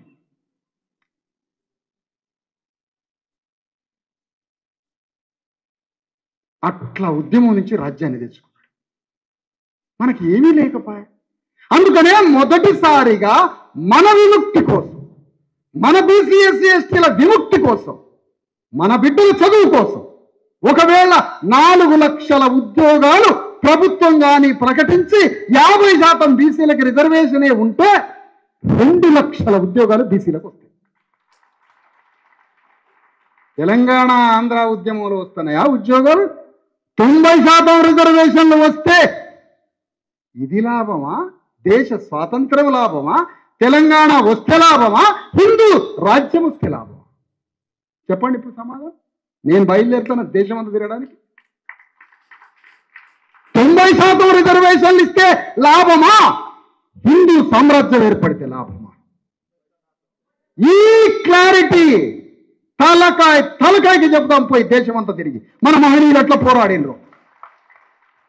ఏ పని లేకుండా ఉంటావా ఇంట్లో? సంకలల చేతులు పెట్టి ఈడ్చుకొత్తాం మనోళ్ళని. ఎందుకు బయటికి రాడు? బయటికి రావా ఇంట్లో నుంచి? ఇంట్లోనే తిరిగిగా బతుకంతా. బయటికి పోయేది లేదు, ఏం తెలుసుకునేది లేదు, దేశం తిరిగేది లేదు. ఇక నాలాంటి వాడు తిరిగితే నాకు భజన, నాకు అమ్మో విశారదం, త్యాగం. నీ త్యాగం లేదు, పాడలేదు. నేను ఎంజాయ్ చేస్తాను ఈ పని అంతా. నాకు త్యాగం అంటగట్టి మీరు తప్పించుకోవటం, మళ్ళీ నాకు త్యాగం అని అనటం, మీరు తప్పించుకొని తిరగండి. నాది త్యాగం కాదు, నాది త్యాగం కాదు, మీరు తప్పించుకోవద్దు, మీరు తప్పించుకోవద్దు. రిజర్వేషన్ల ఉద్యమంలో 100 కోట్ల మంది ప్రజలు పాల్గొంటే భూగోళ చరిత్రలో అంతకు మించింది లేదు. అమెరికా అనుకుంటుందట, అరే 100 కోట్ల మంది బీసీ ఎస్సీ ఎస్టీలు తమ చదువుకునే హక్కు కోసం ఉద్యమిస్తున్నారా? అమెరికా పిచ్చి దేశం అయిపోతుంది ఈ మాట అంటే. 100 కోట్ల మంది చదువుకోవడానికి ఇప్పుడు రిజర్వేషన్లు అడుగుతుర్రా? 100 కోట్ల మంది ఉద్యోగం చేయడానికి హక్కు అడుగుతుర్రా? 100 కోట్ల మంది భూమి సంపద రాజ్యంలో ప్రతి చోట శూద్రులకి అతిశూద్రులకి గిరిజనులకి హక్కు కావాలని ఉద్యమిస్తుండ్రా? పిచ్చోళ్ళు అయిపోతారు యూరోపోడు. మనం ఇప్పుడు బయలుదేరి ఎందుకు కరుణ అనేది పుస్తకం దొరకలే, కథ అక్కడ పెట్టింది అతను. మరి కేసీఆర్ ఎన్ని పద్యాలు చదివేటోడు కరుణానిధి పద్యం చదవైతే నువ్వు ఊరిపోతావని తెలుసు కాబట్టి ఆ పద్యం చదివి. ఎందుకు? కరుణానిధి కవిత్వం శూద్రుల రాజ్యం కోసం, అది కూలిపోతుంది కాబట్టి కరుణానిధి కవిత్వం బయటికి రాలేదు. అందుకనే చర్యకి ప్రతిచర్య. లల్లు ప్రసాద్ యాదవ్ చర్యకి ప్రతిచర్య, ములాయం సింగ్ యాదవ్ చర్యకి ప్రతిచర్య, కర్పూరి ఠాగూర్ చర్యకి ప్రతిచర్య, కాన్షీరామ్ చర్యకి ప్రతిచర్య. తెలంగాణ బీసీలు చెప్పాలా? పెద్ద మనుషులు చెప్పాలా? నేను చిన్నోడిని, నాకేం తెలుసు, నాకేం తెలుసాయా? నేను చిన్న ఉద్యమం చేద్దాం. మనం చేసే ఉద్యమం 1000 సంవత్సరాలు మన బిడ్డలు సుఖ సంతోషాలతో బతకడానికి చేస్తుంది. మన బిడ్డల కోసమే మన బీసీ ఎస్సీ ఎస్టీ సమాజం చల్లగుండాల, నల్లగొండాల, దానికోసం చేస్తాను. ఈయనకు ఏటా అన్ని సమస్యలు గుర్తొస్తాయట కేసీఆర్కి. ప్రతి సమస్య ఈడ బోర్లు ఎన్ని వేసిండ్రు, ఎన్ని అడుగులు వేసి వాని ముచ్చట పాడు కానీ పిచ్చి లేచింది 20 ఏళ్ళు. రిజర్వేషన్లు తప్ప అన్ని మాట్లాడిన. చెట్లకి ఎన్ని ఆకులు, ఎన్ని పసర్లు నూరాలా, ఎన్ని మంత్రాలు చేయాలా, చింతచిగురు, రొయ్యలు, శనగపప్పు, ఎక్కడి మాటలు, ఏం కథ. నీ చాదబళ్ళతోటి చచ్చిపోయిన కదా. ఈడ భూత వైద్యం ఉన్నాం మేము మింగడానికి. నేను పెద్ద భూత వైద్యం మాది. భూత వైద్యం అంటే భూతం కాదు, అది భౌతిక వైద్యం. భూతం కాదు. పంచభూతాలంటే దెయ్యాలు కాదు. ఆగర్శంగా చెప్తాడు, పంచభూతాలంటే దెయ్యం అని ఎగిరిద్దా శైలజ. పంచభూతాలంటే భూతాలు కాదు, పంచభౌతికాలు అని. రిజర్వేషన్లు తప్ప గాంధీ, మోహన్ దాస్ కరమ్చంద్ గాంధీ రిజర్వేషన్లు తప్ప అన్నీ మాట్లాడిండు. కేసీఆర్ రిజర్వేషన్లు తప్ప అన్నీ మాట్లాడిండు. భారతీయ జనతా పార్టీ రిజర్వేషన్లు తప్ప అన్నీ మాట్లాడు. మేము రిజర్వేషన్లు తప్ప ఏమీ మాట్లాడు.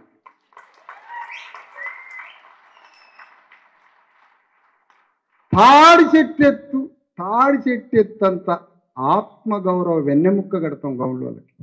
ఎందుకంటే తాడి చెట్టంత ఆత్మగౌరవం కలిగిన వాడే సర్దార్ సర్వాయి పాపన్న గౌడ్. అరే 10 మందితోటి రాజ్యానికి వచ్చిండు, 10 మందితోటి రాజ్యానికి వచ్చిండు. మనం ఇప్పుడు 10 మంది సాయంత్రం సుధారి పని చేసి చెట్లలో కూర్చొని కోటర్ సీసాలు ఇప్పి తెల్లారిందాక ముచ్చెట్లు, ఏడుపులు. మళ్ళీ అందులో ఏడుస్తాడట మనోడు, 30 ఏళ్ళకి ఏడుస్తాడట. అమ్మో, ఆయన కోటర్ బీకగానే ఏడుపు. మళ్ళీ ఈయన ఏడుపుతాడు, వాడు దూడుతుంటాడు. మళ్ళీ పక్కన స్నేహితుడు ఈయనకి, మళ్ళీ ఈయనకు స్నేహితుడు. తాగి ఆటోలో పండండి, తెల్లారి బట్టలు దురుపుకొని పోవాలి ఇంటికి. సాహు మహారాజు సర్దార్ సర్వాయి పాపన్న గౌడ్ లాగా ఆ చెట్లలో కూర్చొని మాట్లాడరా? అది కాదా మీ పని? కేసీఆర్ స్పీచ్లు వినండి. ఇంకా యూట్యూబ్లో ఒత్తి రేవంత్ రెడ్డి లాగులలో తొండలేస్తారట. ఉన్న తొండలు పీకేస్తాం మేము, లాగులాలు ఉన్నాయి. నీ భాష అది, నాకు తెలియదా ఈ భాష, నాకు అసలు తెలియదు నాయన, తల్లి కూడా నాకు తెలియదు. నువ్వు చెప్పినావు, నీకు చెప్తాను. చర్యకు ప్రతి చర్య. పేగులు తీసి మళ్ళీ మేము నోట్లోనే చేయి పెట్టి తీస్తాం. పేగులు నోట్లో పెడతాం చెయ్యి. ఏందంటే ఇది జీవితానికి అర్థం కావాలి, జీవితానికి పరమార్థం కావాలి, చరితార్థులుగా మిగిలిపోవాలి. సమాజ మార్పు కోసం, సహబాధిత వర్గం కోసం, దుఃఖపడే దుఃఖితుల కోసం, పేదల కోసం విప్లవాన్ని సృష్టించేవాడే చరిత్రలో నిలబడతాడు. ఈయన వాట్సాప్లో పెడతాడు మనవాడు, అందరూ బాగుండాలి, అందులో నేను ఉండాలి. అయిపోయింది దీని పనిగా. పల్ల కొట్టాడు వాడిని, చెప్పలే పల్ల కత్తి వేసి కొట్టాలి. ఏంద్ర అందరూ బాగుండేది. ఇంకా ఆయన వాట్సాప్ పెట్టగానే అయిపోయింది, ఆయన పని, సమాజం పని అయిపోయింది. ఆయన ముందు మనవాళ్ళని కొట్టాలి. సిగ్గు శరం మన జాతులుగా నేర్పాలి. ఫస్ట్ సిగ్గు శరం ఫస్ట్ మన జాతులుగా నేర్పాలి. తోడాసే శరం లేదు. అందుకనే ఎవరంటే దుష్మన్ లేదు. రేవంత్ రెడ్డిని అంటున్నాం భయ, రేవంత్ రెడ్డి బాయ్ సాబ్ 90% రిజర్వేషన్లు ఈ అమ్మ నీ దగ్గర ఉంచుకో ముఖ్యమంత్రి పీఠం. 90% రిజర్వేషన్లు 90% రిజర్వేషన్లు ఇచ్చి సాహు మహారాజులాగా బతకరాదు ఒక్కరోజాను. ఎందుకా బతకంటున్నా రోజు నీకు ఆయన మనశ్శాంతి ఉందా? నీకేమైనా పోనీ మనశ్శాంతి? వాడు ఢిల్లీ ఓడి దంతడో తెలియదు, వీడి దంతడో తెలియదు, ఎవడు దంతడో తెలియదు. ఎప్పుడు ఆ 90% రిజర్వేషన్లు ఇయ్యరా? దండ తీసుకుపోయేస్తాం మేము నీ మెడకి, నేనే వస్తా దండ వేయడానికి. ఆ పని చేయవాటను, ఆ పని చేయడు. 90% రిజర్వేషన్ ఏడాట, 10% కూడా ఏడాట. బీసీల రిజర్వేషన్ కోర్టులో కొట్టేసేటట్టు చేస్తారట. రిజర్వేషన్ల ఉద్యమం ప్రారంభమవుతుంది దేశంలో. రాజ్యాధికారం అందుకోలేక రిజర్వేషన్లు సంపూర్ణంగా అమలుగాక మధ్య బ్రతుకులతోటి నలిగిపోతుంది భారతీయ బహుజన సమాజం. ఈ సమాజాన్ని రిజర్వేషన్ల ఉద్యమంలో ప్రవేశింపజేసి రిజర్వేషన్ల పోరాటంలో తీసుకొచ్చే ఫలితాలతో బహుజన జాతుల మొత్తాన్ని సుఖ సంతోషాలతో తీసుకొని మళ్ళీ అక్కడి నుంచి రాజ్య ఉద్యమం సైమల్టేనియస్గా జమిలీగా రిజర్వేషన్లు రాజ్యాధికారం, రిజర్వేషన్లు రాజ్యాధికారం. ఈ కాన్షియస్లోకి దేశంలో ఉన్న ప్రజల్ని తీసుకుపోవడానికి, తెలంగాణనే ఆదర్శంగా తీర్చిదిద్దడానికి నల్లగొండలో పోయింది. నల్లగొండలు రానియడాయా? రానియరు, వాళ్ళు రెడ్లు రానియరు, వాళ్ళే అసెంబ్లీలు. ఎందుకు? మనం బానిసలం కాబట్టి. ఏమన్నాడు జ్యోతిరావు ఫూలే? బానిసకి నువ్వు బానిసని తెలియజేయాలన్నాడు. అంబేద్కర్ కూడా అన్నాడు ఆ మాట. అక్కడే విప్లవం వస్తుందని చెప్పారు ఇద్దరు. ఎస్, మన ప్రజలకు చెబుదాం రండి, గ్రామం చెబుదాం రండి, మన వాళ్ళకు ఊరు చెబుదాం రండి ఈ కథ. రిజర్వేషన్ల ఉద్యమాన్ని చెబుదాం. వాళ్ళు తెలంగాణ మీటింగ్లు పెట్టారు, నక్సలైట్ల పాటలు పాడారు. నీ గోరి కడతాం కొడుకు నైజాము సర్కర్ వాడ. ఎవరిని కొడతావు గోరి? నైజాముది కడతావా? రెడ్డి వెలమదూరలది కట్టవా గోరి? వాళ్ళ గోరి కట్టొద్దా? వాళ్ళ గోరి కట్టకుండా ఈయన గోరి కడతారట.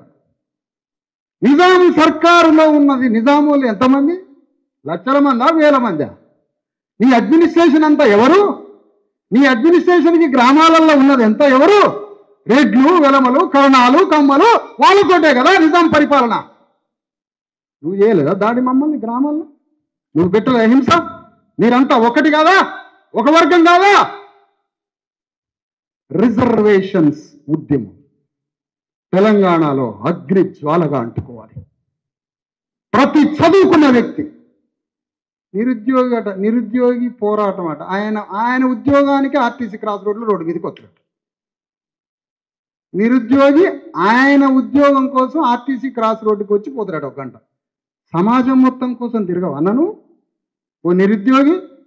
సమాజ సంఖ్యలను మొత్తం ఇప్పడానికి రాడా నిరుద్యోగి? అందులోనే కదా నీకు కూడా ఉద్యోగం వచ్చేది. అందుకనే మనం రిజర్వేషన్లు సాధించే ప్రతిచర్య ఉద్యమం వచ్చినాం. కోడిని కోసుకుంటూనే ఉంటుంది లోకం. అది తప్పని ఎప్పుడు అనుకోదు సమాజం. కోడిని కొయ్యడం కరెక్టే అనుకుంటుంది. కోడి సింహమై తిరుగుబాటు చేస్తే కోడిని కొయ్యడం తప్పు అనుకుంటుంది సమాజం. మనం తిరుగుబాటు చేయట్లేదు. కోళ్లలాగా మేకల్లాగా మనల్ని కోస్తున్నారు. ట్రాన్స్ఫర్మేషన్ దోపిడీ చేసే వర్గంలో పరివర్తన రాదు. వాళ్ళు గౌతమ బుద్ధులు కాదు. వాళ్ళలో పరివర్తన రావడానికి నువ్వు ఆత్మగౌరవంతో ప్రతిచర్య ప్రారంభించినప్పుడు, నువ్వు ఆత్మగౌరవంతో నీ ఉద్యమాన్ని విశ్వరూపం చూపించినప్పుడు, నీవంతా బానిసగా బతకడం ఆత్మగౌరవంతో స్వీయ క్రమశిక్షణతో మన ఉద్యమం, మన మహనీయులు, మన పోరాటం, మన యుద్ధం చేసినప్పుడు శత్రువు కూడా ట్రాన్స్ఫార్మ్ అయి పరివర్తన చెంది మనలో ఒకటిగా మారి అందరం కలిసి బతుకుదాం అంటాడు శత్రువు. నీ ఉద్యమం ఏది? నీ ఉద్యమం ఏది? శ్యామల కిరణ్ కుమార్ రెడ్డిని గెలిపిస్తుంది. నీ ఉద్యమం ఆడిది, ఆయన కాడికి పోతుంది. నీ ఉద్యమం ఆడ ఒక్క బీసీఎస్సీ ఉద్యమం 12,500 గ్రామాల్లో ఉన్న అగ్రకులాలకి అభిముఖంగా ఒక్క నాయకుడిని తయారు చేయకపోయా బీసీఎస్సీ సంఘాలు. ఇక్కడ రాజ్యం ఏడొస్తుందన్నా? ఎందుకు వస్తుందన్నా? ఒక్క గ్రామంలోని బీసీఎస్సీ ఎస్టీ నాయకుడు నిలబడి, నువ్వు ఎంఆర్ఓ దగ్గర పోతావు, నేను వస్తా. నువ్వు పోలీస్ స్టేషన్ దగ్గర పోతావా, నేను వస్తా. నువ్వేమన్నా రాజ్యాంగంలో రెడ్డి వేలములకి రాయలే కదా, 4 పార్టీలకు రాయలేగా రాజ్యాంగం. రాజ్యాంగం భారతదేశంలో ఉన్న 140 కోట్ల మందికి రాసింది కదా. నీకు కూడా పోలీస్ స్టేషన్ బయలుదేరు. అభిముఖ నాయకుడిని సృష్టిద్దాం గ్రామాలలో. ఆ విధంగా ఈ ఉద్యమాన్ని ఉధృతంగా చేద్దాం. విద్యావంతులందరినీ ఈ ఉద్యమ అవగాహనలోకి తీసుకుని వద్దాం. అందుకనే బీసీలు ఊరు బయట ఉన్నా లేదా ఊర్లో ఉన్నా అక్కడక్కడ షెడ్యూల్ క్యాస్ట్ వాళ్ళు, అంటరాని వాళ్ళ కోసం, దళితుల కోసం జ్యోతిరావు ఫూలే, సాహో మహారాజ్, పోతులూరి వీరబ్రహ్మ, కాటమరాజు, ఒక్కటేంటి తమిళనాడులో ఉద్యమం. బీసీలంతా అస్పృశ్యుల దగ్గరికి వచ్చి వాళ్ళని విముక్తి చేశారు. ఇప్పుడు ఆ రుణం తీర్చుకోవడానికి బీసీల ఉద్యమాన్ని మన నెత్తి మీద పెట్టుకుని ప్రయాణించాం. అన్ని వర్గాలను కలుద్దాం. బీసీలు, ఎస్సీలు, ఎస్టీలు అందరం కలిసి అందరం ఒకే జాతిగా ఆవిర్భవించి బీసీ, ఎస్సీ, ఎస్టీలంతా రిజర్వేషన్ల పోరాటాన్ని మహనీయుల పోరాటం. ఆక్రోషంగా మాట్లాడుతాం సార్, మేము అప్పుడప్పుడు మాట్లాడతాం. నువ్వు ఆ పదం మాట్లాడినావు. 2500 సంవత్సరాలు ప్రపంచ చరిత్రలో ఎక్కడా లేని అవమానాలు మా అయ్యలకి తాతలకి జరిగినాయి కాబట్టి, మా పూర్వీకులకు జరిగి మాకు జరుగుతున్నాయి కాబట్టి ఆక్రోశంలో పదాలు జారుతాం 1, 2. అదేం నేర్పలే మాకు అంబేద్కర్. మా మహనీయులు, మా లెగసీ ఎప్పుడు తప్పుడు నేర్పలే, వైలెన్స్ నేర్పలే. మేము వైలెన్స్లోకి వెళ్ళాం. మమ్మల్ని వైలెన్స్లో తీసుకుపోయిన తప్పుడు ఉద్యమాలు ఇవాళ వాళ్ళే లొంగిపోతారు. సంపి వాళ్ళు లొంగిపోతారు. ఇవాళ లొంగిపోయినాడు ఒక్కడు క్షమాపణ చెప్పలే. మా తప్పుడు పోరాటం వల్లనే చచ్చిపోయినారని ఒక్కరు చెప్పలే. అట్లా చచ్చిపోయినాం అక్కడ. ఇప్పుడు చెప్తున్నాం, మేము శాంతియుత ప్రజాస్వామ్య యుద్ధం అని భావజాల వ్యాప్తిలో నుంచి విప్లవాన్ని సృష్టిస్తాం. మానసిక విప్లవాన్ని ఆత్మగౌరవంతో అగ్రకులాలని ఎక్కడ తెలిసి తెలవక చెయ్యి దాచకుండా ఆత్మగౌరవ వెన్నెముక కడతాం. మా ఉద్యమ స్వభావాన్ని, మా సమానత్వ పోరాటాన్ని, మాలో ఉన్న నీతి నిజాయితీ ఉద్యమాన్ని అగ్రకులాలే పరివర్తన చెందే విధంగా తయారు చేస్తాం ఉద్యమాన్ని. కరెక్టేరా? ఎందుకు అమెరికాలో వైట్స్ తెల్లవాళ్ళు నల్లవాళ్ల ఉద్యమాన్ని తల ఒగ్గి క్షమాపణ అడిగారు. ఉద్యమం అంత గొప్ప ఉద్యమాన్ని నిర్మించి రాబోయే సంవత్సరాలలో దేశంలో, రాష్ట్రంలో మన ప్రజలందరికీ పడ్డ సంఖ్యలను ఇప్పి మన ప్రజల్ని మంచి జీవితాన్ని అందించి, ఆత్మగౌరవ జీవితాన్ని అందించి, ఆత్మగౌరవానికి పరాకాష్ట రూపమే, ఆత్మగౌరవానికి విశ్వరూపమే అధికారం. ఆత్మగౌరవం ఎవరి దగ్గర ఉంటుందో అది అధికారంలో పోక తప్పదు. ఆత్మగౌరవానికి సంపూర్ణ ఆత్మగౌరవం అంటే ఎట్లుంటుంది? ఆత్మగౌరవం చూపియండి అంటాడు నన్ను. ఆత్మగౌరవం చూపియండి. సాహు మహారాజ్ ఆత్మగౌరవం, సమ్మక్క సారక్క ఆత్మగౌరవం, పోతులూరి వీరబ్రహ్మం శూద్రుల విముక్తి కోసం పోరాడిన పోతులూరి వీరవుడు. ఆంధ్రాలో వీరబ్రహ్మమైందా అని అంటాడు ఒకడు. అని పళ్ళ బీకండి పళ్ళు రాలేటట్టు. ఆంధ్రాలోనే చిన్నజీఆర్ స్వామి వచ్చి వాడు సీఎం పీఠంలో కూర్చుంటాడు. మన పోతులూరి వీరబ్రహ్మం చేసిన పాపం ఏంటి మరి? అందుకని ఆత్మగౌరవం అంటే సర్దార్ సర్వాయి పాపన్న గౌడే ఆత్మగౌరవ స్వరూపం. అతనే ఆత్మగౌరవం. ఆత్మగౌరవం ఏం చేస్తుంది మనిషిని? తన ఆత్మలో ఉన్న అభిప్రాయాలని, తనలో సృష్టించుకున్న విలువలు ఏదైతే ఉంటాయో ఆ వాల్యూస్కి కట్టుబడి ఆ విలువల కోసమే బ్రతికే మనిషిగా బతకటం, ఆ విలువల కోసం తన ప్రాణ జీవితాన్నైనా దారపోయడం, ఆ విలువలైన ప్రిన్సిపల్స్ కోసం బతకడమే సోల్ ట్రైనింగ్, ఆత్మశిక్షణ. ఆ ఆత్మకి అనంత రూపమే అధికారం. ఎందుకు? నీ విలువల కోసం నువ్వు బతికినప్పుడు, నీ ఆత్మ కోసం నువ్వు బతికినప్పుడు, నీ ఆత్మ చెప్పినట్టుగా నువ్వు బతికితే నీలాగా నీ చుట్టూ సమాజం తయారైతే, నీలాగా నీ చుట్టూ సమాజం తయారైతే ఆ సమాజం నుంచి అధికారం వస్తుంది. అది ఆత్మ.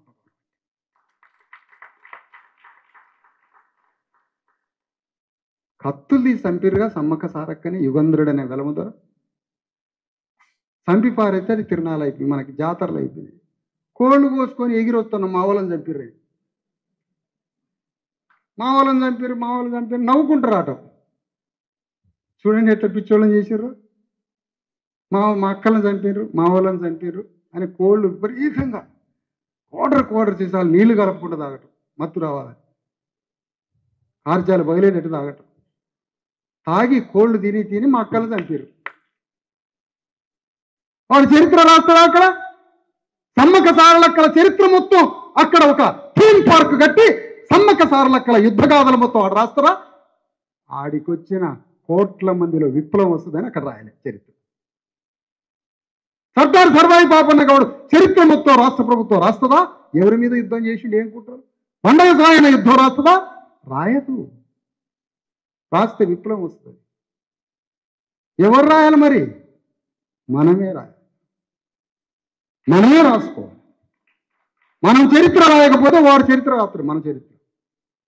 అందుకని మనందరం ఈ మహోద్యమంలో పాల్గొని మన ప్రజలంతా సుఖ సంతోషాలతో బ్రతకడానికి, మన ప్రజలతో పాటు ఏ అగ్రవర్ణ జీవితాన్ని కూడా మేము వ్యతిరేకించం. అందరం భూమి మీదకి వచ్చినాం, అందరం చల్లగా బతకాలి. పేద అగ్రకుల, ధనవంతుడైన అగ్రవర్ణం కూడా నువ్వు కూడా బతుకు. కాకపోతే రాజ్యాంగ పీఠిక సూత్రాల ప్రకారం ఈ సంఘాన్ని కట్టమని చెప్పింది రాజ్యం. నైతిక గ్రంథము మరియు అధిశాసన గ్రంథం. ఆ విధంగా సమాజాన్ని కట్టడంలోనే మన జీవితాల్ని భాగస్వామ్యం చేసి కుటుంబానికి ఒక 8 గంటలు, పనికి ఒక 8 గంటలు, ఒక 4 గంటలు ఉద్యోగం మన ఉద్యమానికి అందరం అంత కేటాయించి తలా 10 రూపాయలు 5 రూపాయలు ఈ ఉద్యమంలో వేసుకొని ఈ ఉద్యమాన్ని పెద్దది చేసి దేశంలో రాష్ట్రంలో ఉన్న 3.5 కోట్ల మంది తెలంగాణలో ఉన్న బీసీల కోసం ముందుగా 42% చట్టం ఏదైతే వచ్చిందో అది చేయడానికి ముందు మనం, దాని తర్వాత ఎస్సీలు, ఎస్టీలు, బీసీలు 90% మంది ప్రజలైనటువంటి ఇంత పెద్ద ప్రజానికానికి ప్రతి రంగంలో వాటా కావాలి. కాంట్రాక్టులా అందులో వాటా కావాలి.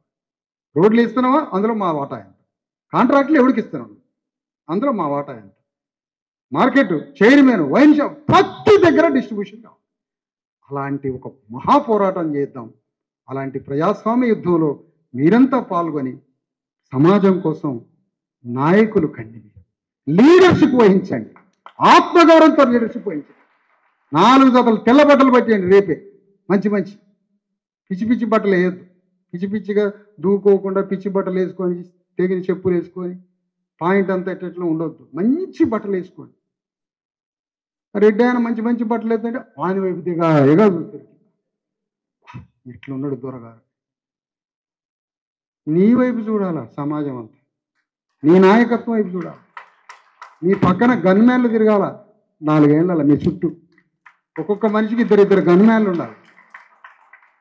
అట్లా నాయకత్వం. మనం నాయకులం కావడానికి రాజ్యాంగం పుట్టింది.